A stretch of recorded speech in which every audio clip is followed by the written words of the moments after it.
Hello, hello, ladies and gentlemen, welcome back. So, Mass Effect Andromeda has released this week to great fanfare and controversy. One of the things I want to talk about is my take on that whole thing, and I'll be addressing that first. Another thing I want to talk about is my impressions of the game, and the last thing I want to talk about is its performance on my Razerblade Pro laptop, which seems to be of great interest to anyone who is a frequent visitor of my channel. So, without further ado, let's get going. So let's talk about character animation and how it relates to this game, previous Mass Effect games, and the overall kind of animation industry, game industry, what have you. As many of you know who frequent my channel, for the better part of 20 years, I have been in the visual effects field. I'm not a character animator, but I do understand character pipelines. My current job is a pipeline job. Basically, I kind of not oversee, but I am a key part in building the pipeline for which the company I'm currently work for will eventually use to produce content. So me and my boss are always in heavily pipeline related conversations, and so it is something I know a fair bit about. So when it comes to a game like Mass Effect Andromeda, I have to look back at Mass Effect 1, 2, and 3 and study what they offered, what was their initial reaction to things when they were released, the scope of the game, and that type of thing. And my first thought when I first played the opening sequence of the game was that this felt very much in step with where the other games were when they released. The facial animation is not going to be the best, but it's far from the worst, and it seems to fit very well within the theming set in the previous games. That is to say, the animation doesn't really draw my attention, and you have to understand that, as someone who has been in the television industry for a long time, that is something that would, if it was wrong, it would draw my eye, and very rarely does. You're always going to have those couple moments that you can point to, that looks like it wasn't quite right, and you know what? That happens in every production I've ever been in. Doesn't matter what we're talking about. It could be animation, could be lighting, it could be compositing, it could be green screen, it could be whatever. There's always going to be those occasional moments where something doesn't quite work. And I'm not saying people necessarily have to be forgiving of that, but they at least have to take it into account that when you look at, like the more broad spectrum of the experience, do you come away only thinking about animation? And so far, when playing Mass Effect Andromeda, I do not. Now, I've only gotten probably about maybe 2 or so hours, 2 to maybe 4 hours. I didn't time it, and I didn't look at how long I had played it. My actual time played is probably longer than that, because I did a lot of snooping around and investigating and that type of stuff. Kind of a completionist that way when I play games, so it kind of takes me longer to get through them. But, the animation to me wasn't particularly distracting. And that's kind of the key point. Is it distracting to me as someone who is, in many ways, a perfectionist? Not really. Like I said, there's a couple moments where you go, but, the overall picture, when you look at it, to me, is satisfactory. The rest of the game looks amazingly beautiful. And performance-wise, it's really good. I'll get into some more of that later, but overall, it's a very good experience. When I look at the amount of animation that had to be done for this game, because I've only scratched the surface and I've seen a ton of it, to me, that is where the rub basically comes in. When you go, well, I want to see the biggest, best animation production in the world. Well, this is actually probably one of them, because the amount of interactions and the big scope of this game, where you can literally run everywhere and do everything, more or less. There is a huge amount of incidental character interactions that are not necessarily planned for that particular time, place, or whatever. And so a lot of the animation most likely was done in a fairly generic way, so you could apply a lot of that animation to any character at any time. That's typically the way game technology works. Now, there's going to be the more cinematic events where particular characters will be doing particular things, but when it comes to a situation where you can change a character's design and you still want that animation to be played in a way that still works, well, any kind of generic animation or generic face system, so in Mass Effect you can change your character's looks to be basically whatever you want. The animation still has to work, and when you start pushing and pulling features around, things can look weird fast. And so they had to come up with, most likely they had to come up with a system that worked across that spectrum. And typically in these games, a lot of the kind of secondary characters come from that system. So it's not just the main character who has to work within that system, it's the secondary characters. Not necessarily like, people among, right around you, but I'm sure there's a fair chance where there was a hero character made and then their features were kind of moved into the character generator system. Because if you look at all the previous Mass Effect games, all the characters look basically the same. And I think the reason for that is that they came up with a character generator system and then started producing a lot of characters. Then, things like hero characters like Anderson and Nihilus, or not Nihilus, maybe Nihilus. All these types of guys who, are not in the forefront all the time, but were still principal characters. They probably had very specific, textures or sculpts or whatever for their particular character class or their particular character. But then you have like all the random people you encounter and they all look really weird and their animations are really so when you start getting into these kind of generic systems, you still have to have a pipeline that works for them. You have to have a pipeline that works for your principals. You still have to have a pipeline that works for your primary, and most likely these animations will probably have to be shareable between these different characters. And so you're not going to have necessarily a one-to-one experience where you're animating the main character and that animation is as best as you can possibly be, because that character, that animation was designed specifically for that character with their own very specific rig, which is the case in feature film. Very rarely do you have rigs that share between all these different characters and have the animation fit perfectly between them. There always has to be tweaks and all that kind of stuff. And so when you're talking about the massive amount of work that's done, the fact that they're able to do it all, to me, is impressive. And they're able to do it in a way that is not that distracting.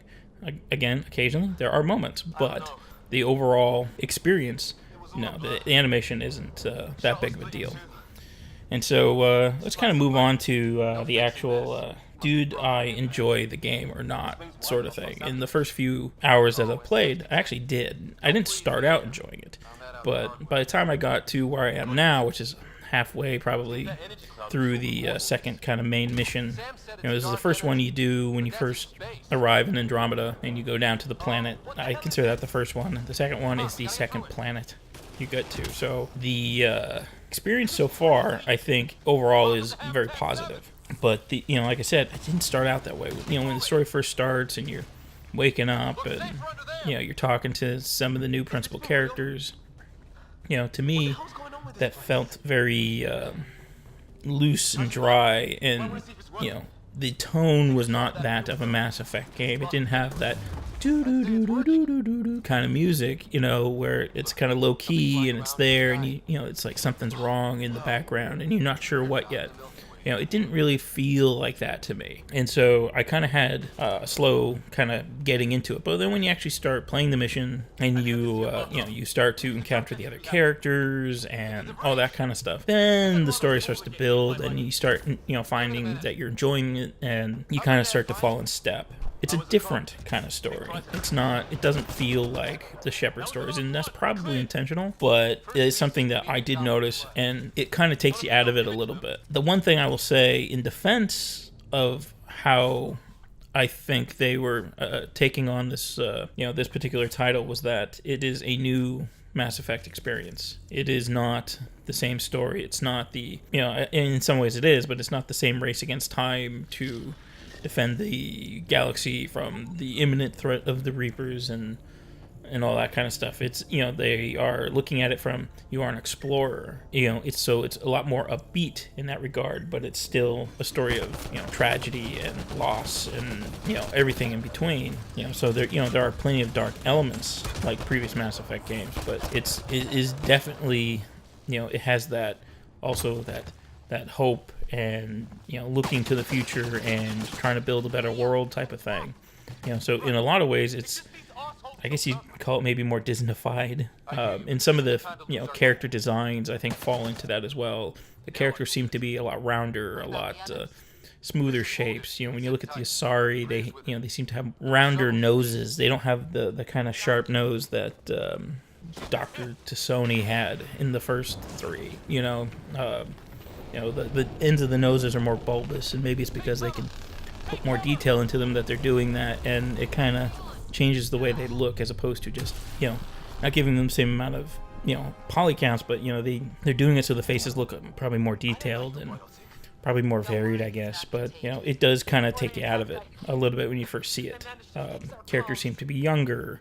They seem to be less experienced. And maybe, again, that's part of it. That's part of what they're trying to do. So, in that respect, the game is a different experience than the previous Mass Effect games. I don't necessarily think it's a worse experience. I think that, at least so far, it's building to something that, you finally start getting into it. You finally start having, that fun. And of course, the movement of the character plays a lot into how that all kind of ties together, because unlike the previous Mass Effect games, you can jump. You can't only jump, you can jetpack.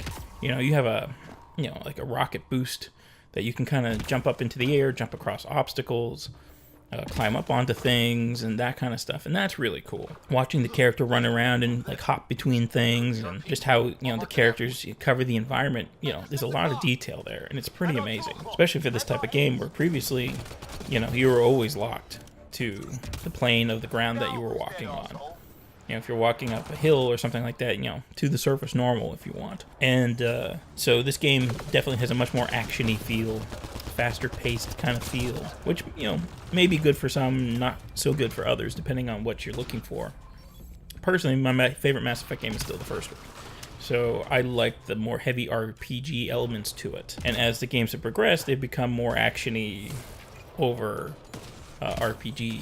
They also have to do what sells, because they're still trying to produce more of these games, and what really is important is the story more than anything else. And so, making the game marketable is also very important, so that we can have more cool and interesting stories. So some people might be turned off by that. I don't know. So far I'm enjoying it. I think the level of detail in the environments is amazing. The the sense of kind of wonder and exploration that they are trying to portray, I think it works. It's just not what I'm particularly accustomed to in a Mass Effect game. And that kind of leads back to how it all performs. Now, again, like I said, and any of you who have come to my channel before know I have a Razerblade Pro laptop. And, because I'm currently traveling for work, I don't have my desktop. I don't have some of the resources that I normally have to produce these videos.